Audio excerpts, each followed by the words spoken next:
Alright guys, hopefully this video has my fight against Ursula in the background. If not, then whoops. But just consider this a PSA for fighting Ursula in Kingdom Hearts. Your sidekicks, Donald, Goofy, or Ariel, will come back when they die. You will not. It's like Sonic says, when you die outside your own game, you don't regenerate. So, I'm just saying, be fucking careful, man. Go on the offensive only when absolutely necessary. And just let Donald and Goofy deal with it, and then you get healing items. Stock up on healing items, grind up 3 levels. You have to actually grind 3 levels, which is kind of annoying. So say like, I was at, I believe when I first started, I was at 20, level 20 for everyone. Well, you need to get it to 23. At least, with everybody. Grinding with Ariel isn't that important. I use the Disney characters every now and then, but mostly Donald and Goofy are Disney characters. I use the world-exclusive characters just to kind of show them off. You know, I team up with Peter Pan, I team up with Jack Skellington, I team up with Ariel. But the strategy is just use Donald and Goofy, grind up their levels in all the other worlds, and then head off to fight Ursula now that you've leveled up. Because guess what? I didn't grind at all whatsoever before fighting Ursula, so I was a really low level. And you can get away with being a low level, but not that low. So by the time I had gotten to that point, I had to grind 3 levels. There's not really a good or easy way to do that at that point in the game. But go to the Pegasus after you beat the Little Mermaid world. I seriously suggest that you like the only thing you can do is go to the Pegasus Cup and fight and just beat it all the way through. They give you a fuck ton of XP. Just stock up on healing items. By the way, yeah, that's the trick. You gotta make sure you have all the healing items. You know Dragon Ball Kakarot, where people are like, the game's too easy if you got healing items. This isn't that, like, at all. The game's still very fucking difficult. But, come on, man. Ash. Ash, what do you want? What do you want? I'm making a PSA here. I'm trying to stop people from pulling their hair out. Don't you fucking look at me like that. So, you gotta, you gotta grind on the Pegasus Cup. I grinded 4 extra levels on the Pegasus Cup, and so far I have not had a problem. I went to, after I did the Ariel thing, I went to Peter Pan and Halloween Town. So, I have not had a problem since I've been grinding on the Pegasus Cup. And again, I only grinded up 4 extra levels. Now, I did have a problem on the next cup, which was fighting Cloud and Hercules. Cloud went down surprisingly easy. Okay, what do you want? Is that what you want?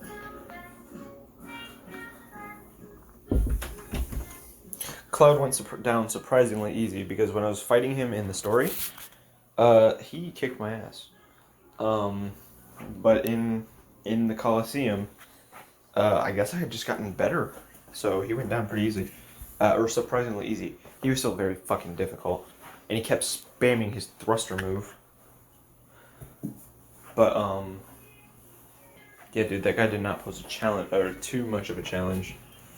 However, Hercules was he was ridiculous. I still beat them all first try, but again, healing items. And, yeah.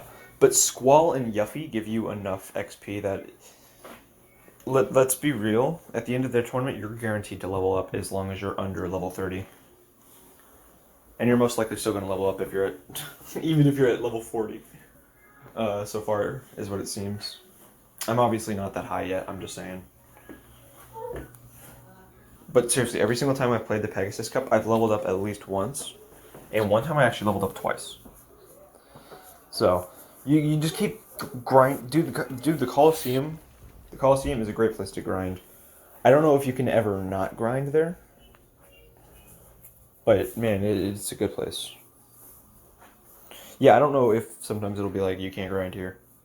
Or you can't do this anymore. But right now, that's what I've been doing, and it's working. Leon and Yuffie. And then there was Cloud, and I want to fight Sephiroth. I believe Sephiroth is in there. I've seen Sephiroth in the game, but I don't know where that is. I believe that's at the end of one of the cups.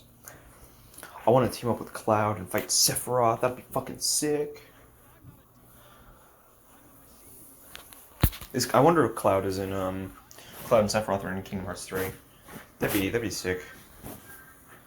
I know they're not in the base game, but they have that DLC. That's a chance to put them back in. Oh, I just fucking love Cloud and Sephiroth for some reason. Dude, the whole reason I'm playing Kingdom Hearts now is because I got so fucking tired of, I was like, I was playing Smash Bros. And then they announced, or I went to the Game Awards because, they were live streaming a new, for a new Smash character. And so I saw, Cloud and Sephiroth. I skipped in because I was already... I was like too far forward, so I needed to rewind a little bit. I got onto the Game Awards a little too late. But basically, I scrolled down, or I scrolled back, and I see Cloud and Sephiroth fighting. I'm like, oh, so new Final Fantasy VII Remake stuff. And then I shot myself when I saw Mario. I was like, wait a minute, this is Smash Bros. And so then after I got a few days after I got Sephiroth DLC, I was like, alright, you know what? I'll just put this on my Christmas list. And I got Final Fantasy VII Remake. But then I spent like $100 on Kingdom Hearts. So, I have like all of them now.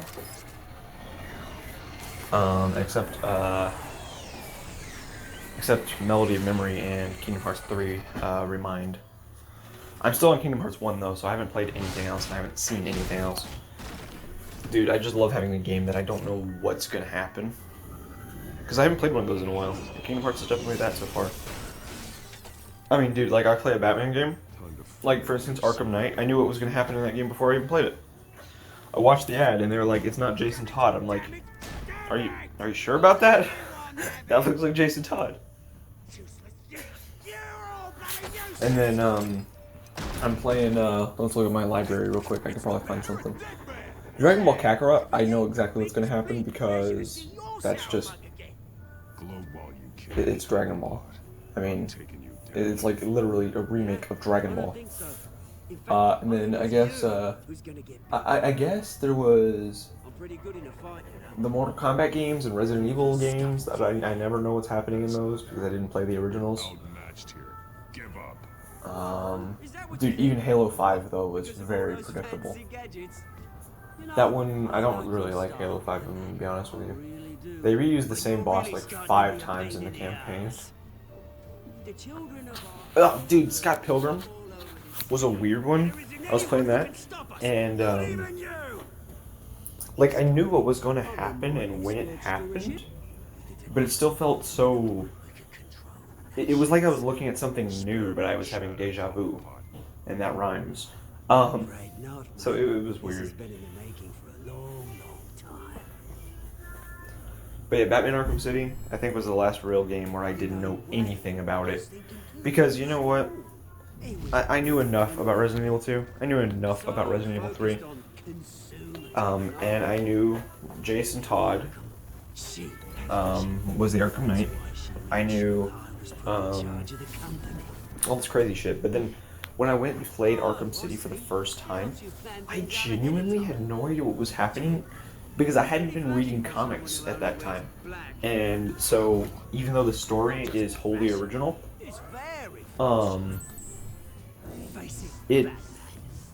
it still had certain beats from the comics that when I'm reading the comics, I'm like, oh yeah, that was in Arkham City. There's the identity theft thing, which I thought was something original for the game, starring Hush, and then I see Hush in the comics, and I was like, oh. And then the stuff with the what was the next part? The Azrael stuff that leads into Arkham Knight's Azrael stuff. That was obviously, I mean, that was a different guy. I think that was Michael Lane, whereas in the comics it's Jean-Paul Valley. But Azrael, a version of Azrael becomes Batman at some point, and they imply that that could happen there. They leave the Batman Arkham Knight ending very vague, because really the Batman under there could be anything and anyone. But then when they canceled the Arkham series' follow-up,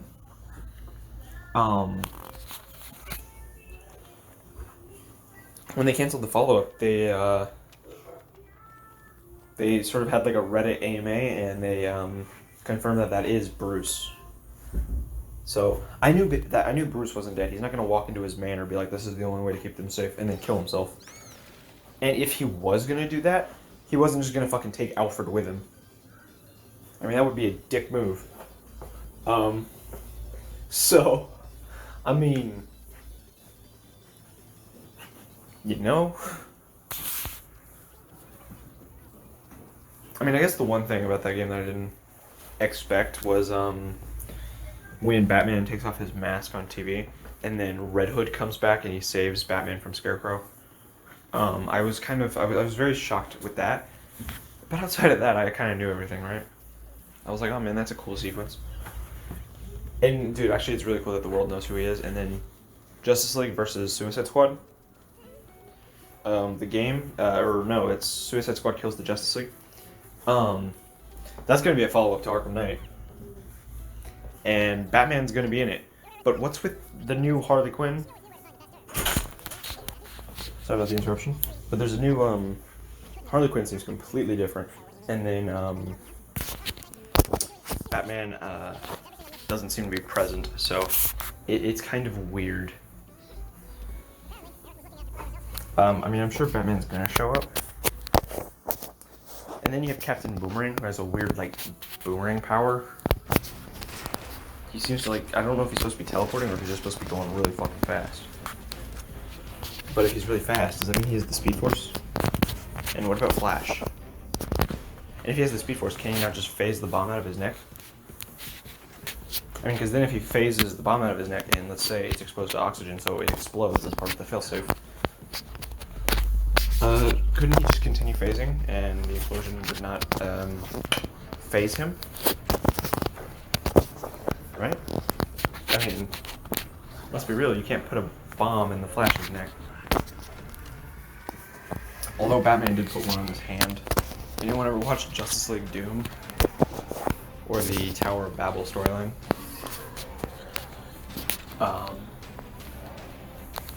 So, I believe that one had Michael Rosenbaum as the Flash.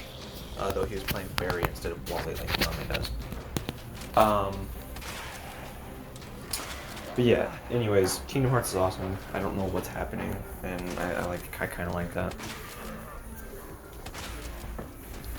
So, yeah, thanks for coming to my TED Talk. But yeah, if you want to beat Ursula, seriously, you're gonna have to fucking... Yeah. You're gonna have to fuck. I need to get that music from the cyberpunk memes. I could do a lot with that. My stuttering would probably make for some pretty fucking entertainment. Dude, I'm so glad I got this Kingdom Hearts poster when I got Resident Evil 2. Because then I don't have to go back out and go back in time or pay scalping prices with this. But, yeah. So, yeah. Just get a bunch of health items and leave Goofy and Donald to, beat the shit out of Ursula. Dude, her first fight was actually pretty difficult, but it was doable. Her second fight felt like bullshit. I'm sorry, but everything about it feels like bullshit. Just watch how many videos I have of it. If assuming that proves anything.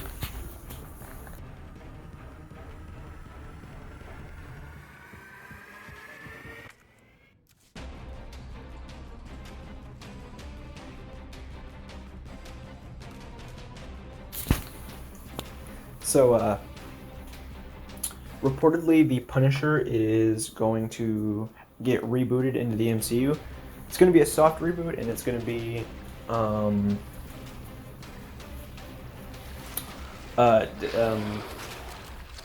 with John Bernthal as the Punisher, so no recasting or anything. I think that's a good idea. I can't find a source on this, so I'm going to dig into it later, so don't get your hopes up or anything. But honestly, if they're doing it with Daredevil, I imagine they'll do it with all of the shows. I really liked Finn Jones's, his Iron Fist. But, gotta be honest with you, I'm not a fan of Inhumans whatsoever. I sat through all of it, and when it got canceled, I was like, this is fine. You could do a soft reboot of that, keep the cast if you want, but I really just thought some of the actors were awful. I felt like they had no talent, and the writing was even worse. Then again, I haven't really seen Serinda Swan in anything aside from Smallville, and so her Medusa was kind of they're really weird. I don't know if she's actually that good, but dude, whoever played the bad guy was a really terrible actor in that movie. Or that show. So anyways. I believe he was from Game of Thrones. I don't watch that though, so. And if that's his caliber of acting, I'm not sure I want to. But, oh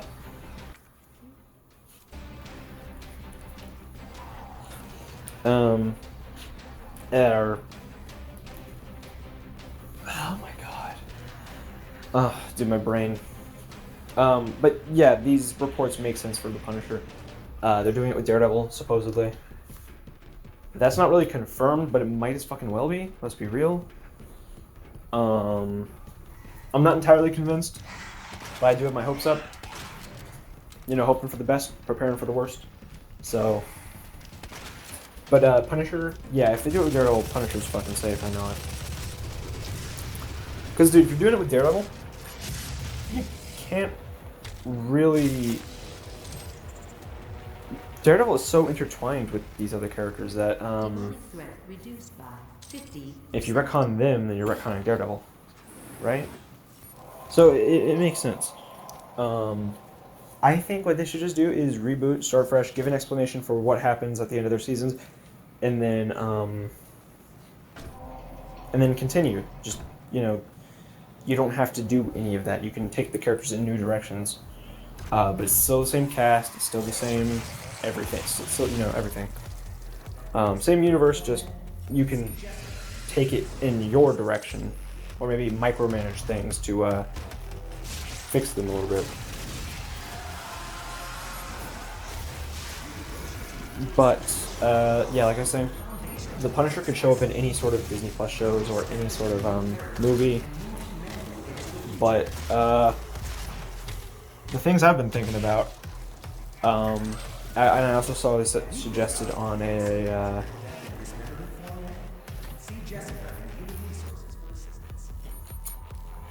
I saw these suggested in a video by Comic Book Cast 2, and I want to make similar videos to his where he's like, how do you bring these characters back? But I'm using my own ideas, alright. And so he suggested Blade, She-Hulk, or Moon Knight. I'll explain the Blade, She-Hulk, or Blade, I will explain Blade, She-Hulk, and Moon Knight and how that would work. I think it would be fucking awesome.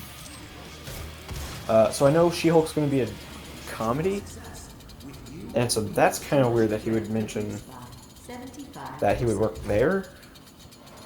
I feel like that's going to be a very somber comedy episode, but alright.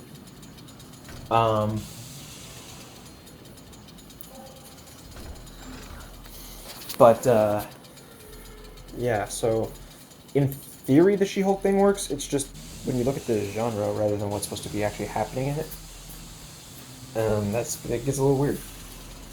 But Moon Knight and Punisher, you could totally have like a awesome Batman-style fight.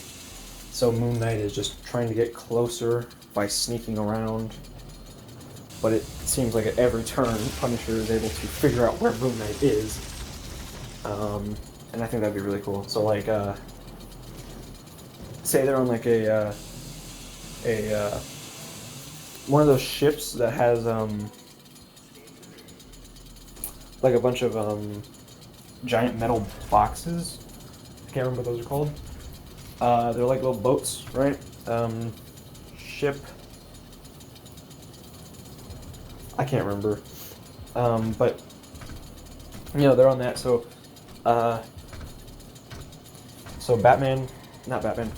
Moon Knight. He goes around and he's running at the Punisher, and so the Punisher's shooting at him.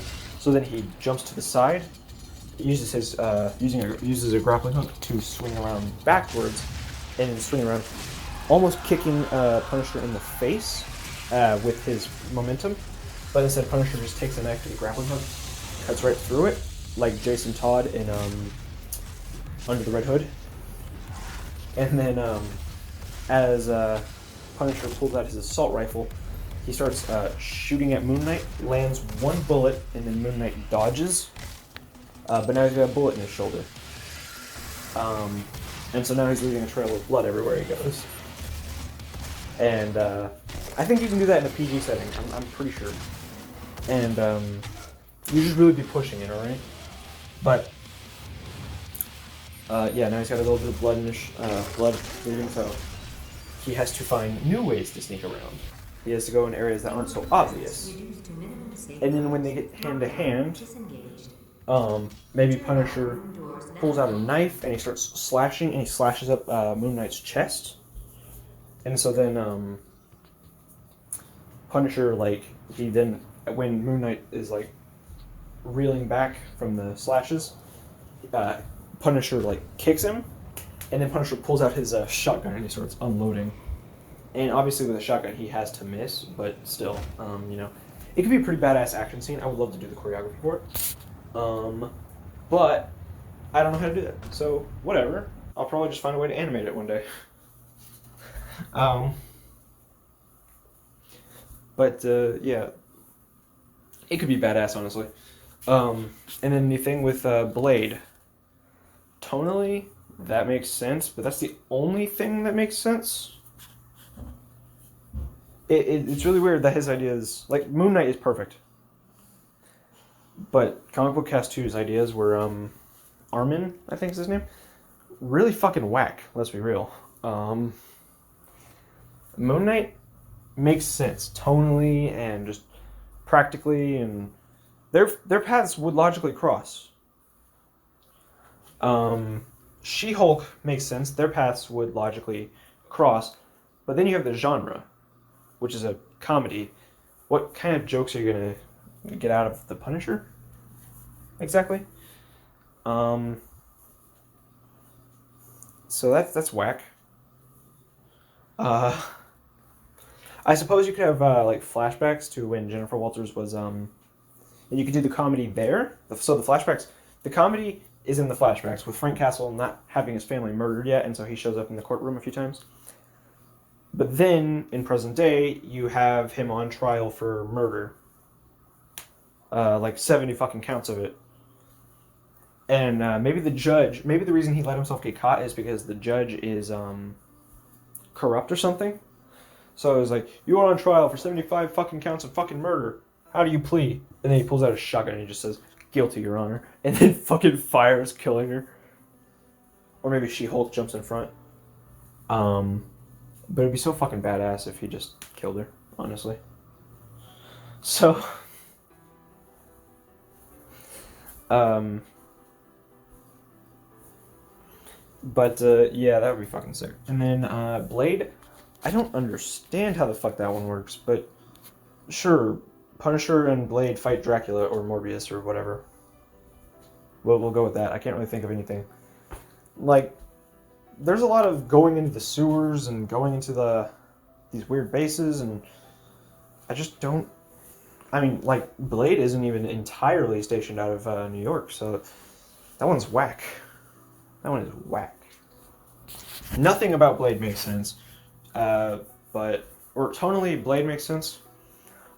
Physically, She-Hulk makes sense, but I think Moon Knight is perfect.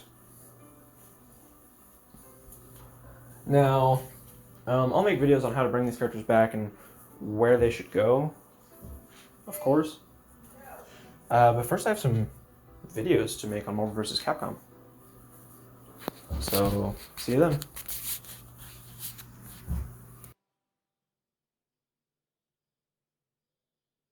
Something has changed in the way you play. Sometimes I think you have more humanity than most humans. One day I won't be here to take care of you anymore. You'll have to protect yourself and make your choices. Decide who you are and want to become. This world doesn't like those who are different, Marcus. Don't let anyone tell you who you should be. Let's go to the studio. Okay, so I made a Marvel vs. Capcom thing in my phone. A little, like, idea, Marvel vs. Capcom ideas. So, oh, fuck. I have to update this real quick. I fucked it up earlier. New characters. Boop. Wait, no. That's fine. So, under new characters for Wholly Original, I figured Marvel TV characters. Characters that are on TV currently and were on TV at some point. So, new characters. Wholly Original. Marvel. Scarlet Witch. And Quicksilver. Wanda and Pietro Maximoff. I think it would be fucking awesome if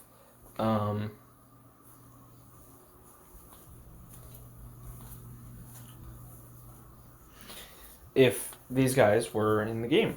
They could have some dialogue with Magneto. They could have some... Oh, by the way, this game, everything here is assuming that characters from... Every single character to have ever been in the game will be returning. Well, every single character that's been playable in the game will be returning. So assists even from like the first Marvel, all of that shit. Scarlet Witch and Quicksilver. They're pretty self-explanatory. Everyone knows that he's fast and she's weird. And then Quake, basically the same power set as Vibe, except she can't cross dimensions or see the future. Daredevil. Everyone knows who Daredevil is. The Man Without Fear. Matthew Murdock. It's just really shocking to me that he's never been put in the fucking game. He's referenced... Well, he was in the background, but that's not what I'm talking about here. Vision, hold on. Alright, so, let's see, where were we? Vision. I put Scarlet Witch, Quicksilver, and Vision here because they were on, WandaVision, I'll be honest with you, but they're all characters that should be in here. Vision could be kind of a zoner, but also have a really good, like, defensive game. Ooh, defensive and zoning, I'm not really sure that's a good combination. Maybe I can make someone that can counter him, but I'm sure Capcom's got that, right? Wouldn't be impossible. I think Quicksilver might even counter him, or maybe even Scarlet Witch. Make her a defensive grappler, yeah. Or a grappling zoner. And then Vision's a defensive zoner, so... Capcom. Yeah, so 3 of these characters are from Resident Evil, and 2 of these characters are from Mega Man. So... Base from Mega Man and Base. Claire Redfield from Resident Evil 2. I think Claire, I think Base is really cool. He's just like the Mega Man type character. You could do a lot with him. But Claire Redfield, you can just have her sort of mirror Chris's style. Like a mirror, like opposite, right? So, Chris has that really strong magnum. So Claire would have a move with a similar effect where she throws a knife. Or I guess that could be Leon, because Leon's the one who threw a knife. But, you know, I think Claire should play similarly to Chris, but also be kind of the opposite. So Leon S. Kennedy, he can have the knife throw or whatever. But he just, like, kicks and grapples and stuff. But he still has a huge assortment of guns. Also, I just want to say this because it's not necessarily a gameplay thing. He has to have a laser sight on his gun. Just has to. That laser sight was in fucking everything. You could get a bow and arrow in that game, and it had a laser sight.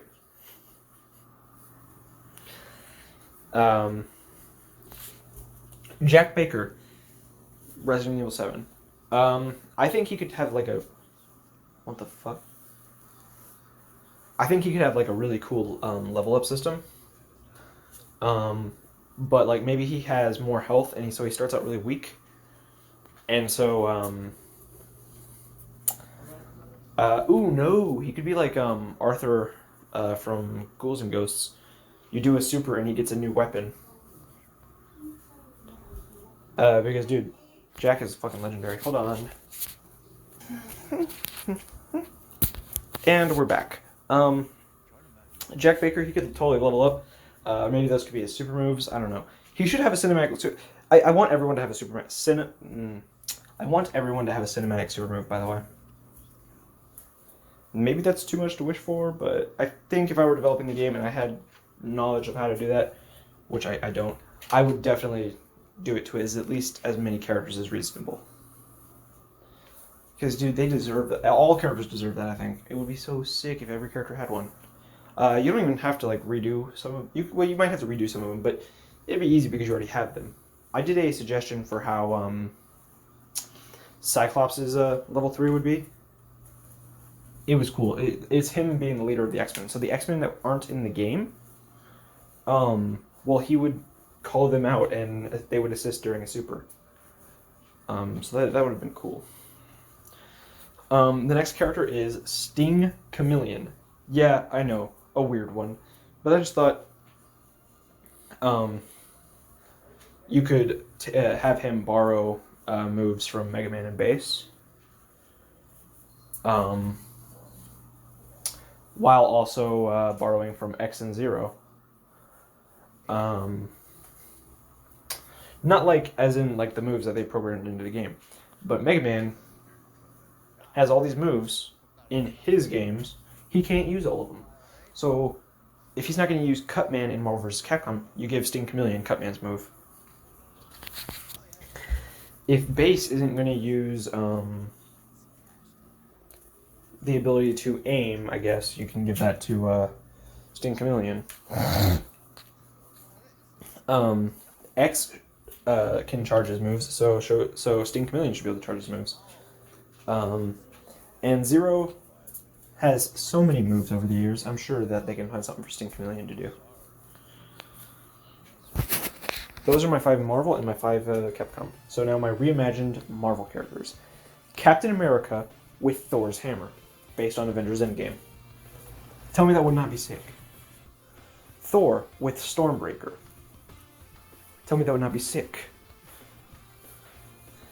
And then the reimagined Capcom characters. By the way, the original counterparts for these for the reimagined characters do not replace the classic characters. Captain America still has his shield, Thor still has his hammer. But now, you have the reimagined variants.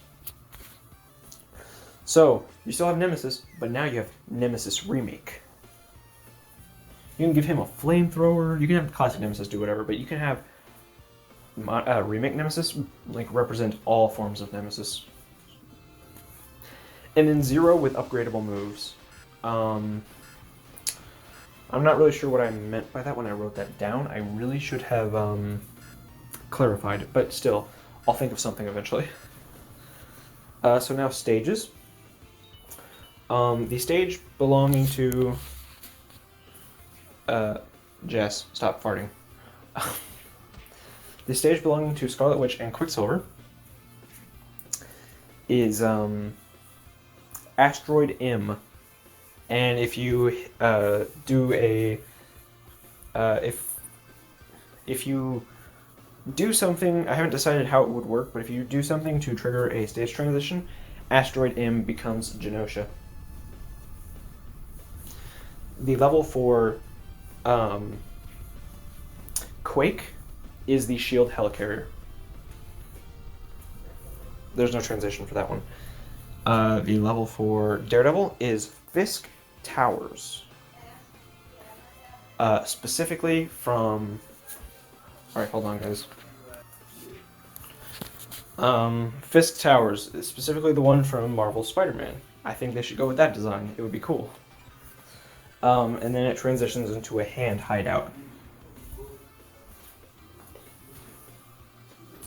By the way, I'm going with these Injustice style transitions, not just some, like, you blow up the stage and, it's not like the Dragon Ball FighterZ transitions. Those wouldn't make any sense. I'm talking about you actually get cutscenes and shit showing the transition. Then the level 4,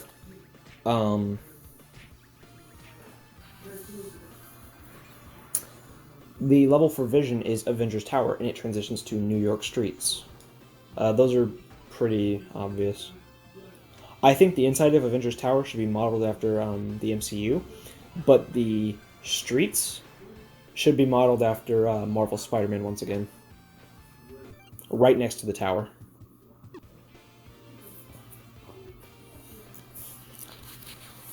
And then the Avengers Endgame Final Battle Stage. That one is for the Thor and Captain America. There's no transition.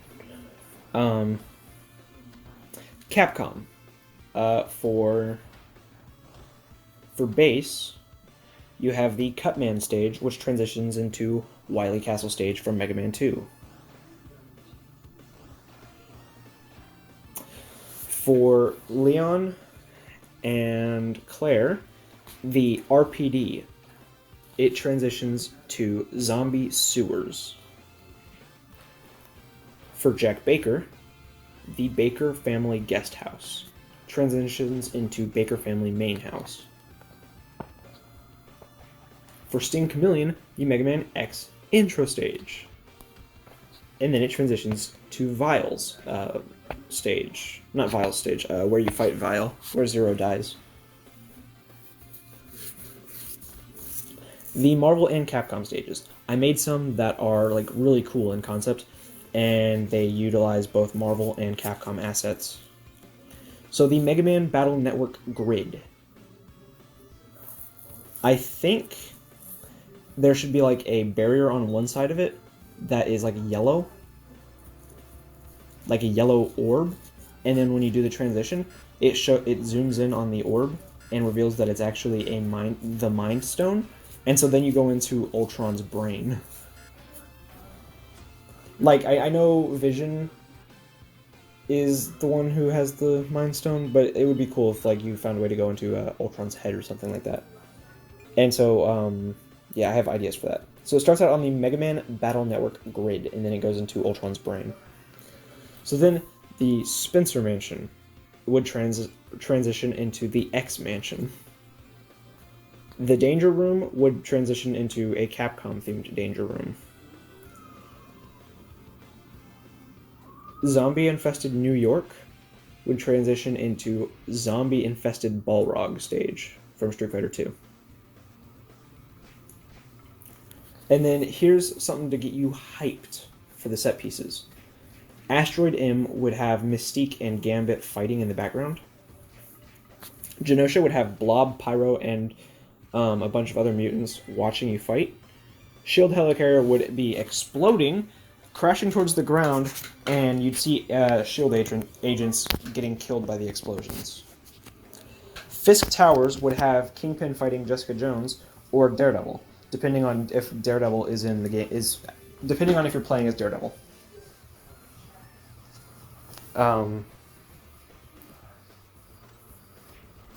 The hand hideout would have Iron Fist, Luke Cage, or if you're playing as Iron Fist, it would have Luke Cage in the background fighting the ninjas. But if you're playing as someone else, it would have Luke Cage and Iron Fist fighting. If Daredevil is in play, wait. Oh yeah, Daredevil would also be fighting in the background, so you'd have the Trinity, I guess. I should put Jessica Jones in there too. I didn't think about that. So, Avengers Tower has Ultron bots flying around, unless Sigma is in play. In which case, it would have Sigma, or it would have like Sigma's army flying around. He's wounded. Must be one of the thugs Alfred fought upstairs. New York would have Miles Morales. The New York streets would have Miles Morales taking out different enemies, unless Spider-Man is Stairs leading up. unused. Cement walls. We're in a basement. Oh wait, Alfred's unless trying to Spider-Man open doors is. that might give us a There's some clue to typos where in this he's motherfucker. Unless Spider-Man is in use. Okay, looks like we've seen all there is to see in this one. Let's move on to Alfred's next signal. You got it. Wait. Hold up. Doesn't seem to be anything else here. So if Spider-Man is in use, Miles will be fighting enemies by himself. But if Spider-Man is not in use, Miles will have Spider-Man fighting with him. The in-game stage is an empty battlefield, but if Iron Man, Captain America, or Thor, or Spider-Man are in play, the Avengers army is winning. If Thanos is in play, his army will start winning. And if both Thanos and an Avenger is in play, the armies will be evenly matched until one player which wins, which will trigger a different animation, something more like a cutscene. The Cutman stage has Cutman fighting a bunch of jobber robots. The Wily Castle Mega Man 2 stage has the Yellow Devil destroying Joker robot. Motherfucker, it autocorrected jobber. Jobber robots, or Mega Man, depending on if Mega Man is in play. RPD has Leon or Claire fighting zombies. If both Leon and Claire are in play, you will see Marvin make his last stand until Brad shows up and bites him. Zombie Sewers has Hunk killing zombies, but then getting killed by Mr. X. The Guest House is a static level, but has a lot of eerie music. So basically, certain levels would have music rather than set pieces. So nothing would be happening in the guest house. Filtering for all homes built on that date. And your character theme would not play over the eerie music. On the days and months listed. You can get the bus line from this. Next stop number. Pinpoint the neighborhood. The Baker family main house has the Bakers watching the fight, and they will attack the losing player. Corner store. Wait, no. I said no. I typed that wrong. So hold up again. They will attack the player who lost in a cutscene. According to its records. Jack will not be present if he is in play. Well, just in case she's expecting you. MMX, Mega Man X intro stage has the cars and giant robo-bees in the background. Vile Fight has Zero fighting Vile unless he is in play, in which case Vile will spectate the battle. Battle Network is static but has electronic music. Ultron's brain has a bunch of fights from comics and movies in the background. Not necessarily fights that he participated in, just, I thought it would be cool. It wouldn't show any footage from the movies, and it wouldn't show static images from the comics, but they would recreate that in the background. It'd be like, the Magicant stage in Smash Bros. The pink clouds and the images in the background.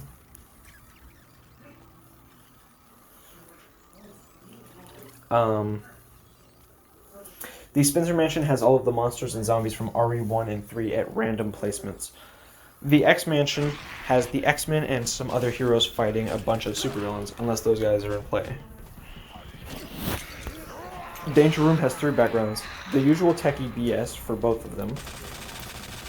And then it has a forest environment with AIM agents and the moon with Thanos killing heroes.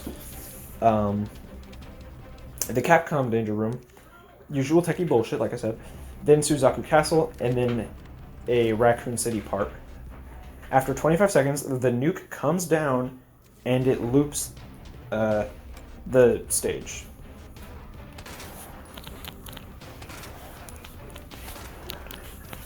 The nuke does not hurt. The nuke is harmless. It's just a cool little detail I wanted to put in. The zombie-infested New York has Zombie Punisher, Zombie Wolverine, and Zombie Iron Man fighting. And then biting Sabretooth, Spider-Man, and Hulk. Then they become zombies and start fighting. The Zombie Balrog stage has Zombie Ryu, Zombie Bison, and Zombie Balrog fighting and then biting Mega Man, Wesker, and Chris. Obviously, Mega Man's not going to turn into a zombie. This is supposed to be all in different realities. It would be acknowledged in the story, so there would be no changes based on who is in play. Those are all my ideas. What do you guys think? I really like this draft. So yeah, all previous stages from the games will be in this game. All previous characters from the games would be in this game. And hopefully the story would recap the entire series, while also telling its own story. I think that would be awesome. What are your thoughts on this? Let me know in the comments down below. I want some suggestions too. Then I'll make a follow-up video. Thanks. Bye.